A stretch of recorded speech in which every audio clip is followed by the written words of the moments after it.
एक समय था जो यूक्रेन को अनाजों की मंडी कहा जाता था, लेकिन आज क्या है? आज स्थिति यूक्रेन का पूरा बदल चुका है। यूक्रेन और रूस का युद्ध जो है 2 साल से अधिक हो गया। लेकिन 2 साल में क्या हुआ? 2 साल में यूक्रेन पूरा तहस-नहस हो गया और दुनिया ऐसे ही देखते रह गए। ये सबसे पहले ये देखिए, यूक्रेन में इतना तबाही मचा, इसका किसी का अंदाज़ा ही नहीं होगा। कम से कम 10 लाख सैनिक वहाँ पे मृत्यु हो गया है और 20 लाख लोग वहाँ के नागरिक का हताहत से, भूखे से मर गए। और आपको 30 लाख लोग जो है ना, यूक्रेन छोड़ के चले गए हैं। इतना बड़ा जो है नरसंहार हो रहा है, अभी भी चालू है। इसका दुनिया सब सिर्फ तमाशा देख रहे हैं। और इसका मुद्दा क्या? मुद्दा एक ही है कि एक नेता का हठ। एक नेता सो जिद्दी है सिर्फ। उसको हो देश से प्यारा, उसको सिर्फ अपना एक जिद ही सबसे बड़ा प्यारा है।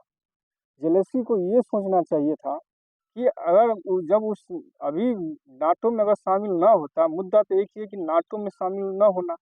अगर नाटो में यूक्रेन अगर नहीं शामिल होता तो युद्ध होता ही नहीं, लेकिन ऐसा नहीं हुआ। लेकिन उसने एक जिद बना लिया कि नहीं नहीं।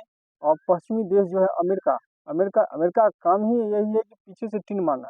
गांव घर में, हम लोग के गांव घर में एक कहावत है, जो बहुत पैसे वाले हैं ना, उसको छोटे आदमी से झगड़ा करवा दो, मार करवा दो, और पीछे से एक बड़े आदमी सपोर्ट कर दो। यानी कि डायरेक्ट अपना नहीं झगड़ा करके दूसरे से, गरीब आदमी से या किसी से झगड़ा करवा देता है, जिससे उसका अर्थव्यवस्था पूरा एकदम गड़बड़ा जाता है। यही दिमाग अमेरिका लगा है।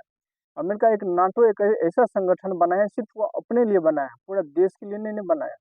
सिर्फ वो अपने रक्षा के लिए, अपने लिए सिर्फ बनाया है।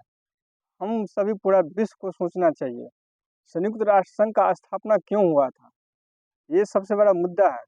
ये प्रथम विश्व युद्ध, द्वितीय विश्व युद्ध हुआ था, जब संयुक्त राष्ट्र का स्थापना हुआ था कि विश्व में कभी भी युद्ध होने नहीं देना है। लेकिन आज क्या है? आज सिर्फ युद्ध ही हो रहा है। देखिए ना, रूस यूक्रेन का युद्ध हुआ, इससे पहले आपको देखिए इससे पहले पहले ऐसे ही होते ही रह रहा है। हम लोग को ये सोचना चाहिए, हम लोग को नई पीढ़ी को सोचना चाहिए। अगर विकास चाहिए, विकास तेजी लाना होगा, तो हमको युद्ध को त्यागना पड़ेगा। एक आदमी पर कितना परिवार डिपेंड होता है वही समझता है। एक आदमी सैनिक बनने जाता है या नौकरी करने जाता है, उसपे उसके बूढ़ी माँ बाप दोनों का निर्भर रहता है। पति पत्नी, जो उसका बच्चा है, उसको पढ़ाना लिखाना, हर एक चीज उस आदमी पर निर्भर रहता है। लेकिन युद्ध हो रहा है, सब मर रहा है, तो फायदा क्या हो रहा है? सब तो घाटा ही हो रहा है। सबको समझना चाहिए। एक जेलेंस्की को अपने इस्तीफा दे देना चाहिए पद से। भाई, जब तुम शक्तिशाली बन जाना, तब तुम नाटो में शामिल हो जाना। ये क्या जिद है कि तुम शामिल, मतलब रूस के चक्कर में तुम अपने आप को पूरा बर्बाद कर लिया। अब 3 करोड़ की जनसंख्या है लगभग यूक्रेन की, इसमें 50% तो तबाह हो चुका है। जो मन जो जो बन था सब तबाह हो गया। वहाँ का आदमी जितना है सब मर रहा है, हदा से, भूखे से मर रहा है। लेकिन जेलेंस्की कुछ समझ ही नहीं रहा है। उसको सिर्फ एक जिद जिद है।